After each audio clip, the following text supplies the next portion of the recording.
میں آپ کو ایک ایسا واقعہ سنا رہا ہوں جسے سن کر ہر مسلمان کو شرمندگی بھی ہوگی اور ایک بڑا سبق بھی ملے گا۔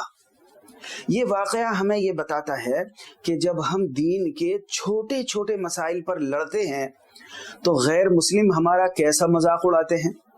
ہندوستان کے ایک شہر میں حنفی اور اہل حدیث بھائیوں کے درمیان ایک جھگڑا ہو گیا آمین کہنے پر۔ ایک فریق یہ کہتا کہ آمین زور سے کہنی ہے، دوسرا کہتا آہستہ سے کہنی ہے۔ بات اتنی بڑھی کہ لاٹھیاں چل گئی، سر پھوٹ گئے۔ مقدمہ ایک غیر مسلم کی عدالت میں پہنچ گیا۔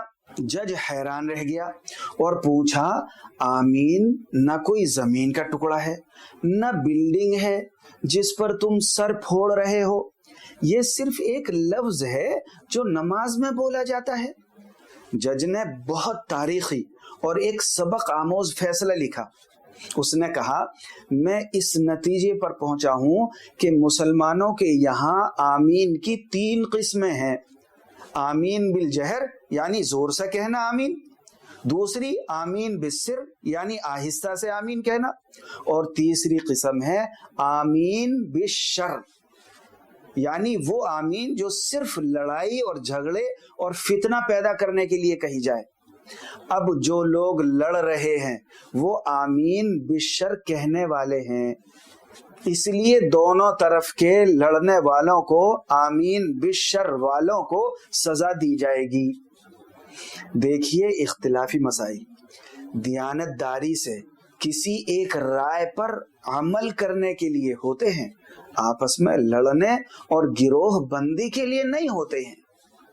اگر کوئی مسئلہ اجتہادی ہے تو آپ کا کام صرف اسے بیان کر دینا ہے، اس پر لڑنا یا کسی کا مذاق اڑانا یہ ہرگز درست نہیں ہے۔ وہ اپنی قبر میں جائے گا اور آپ اپنی قبر میں جائیں گے۔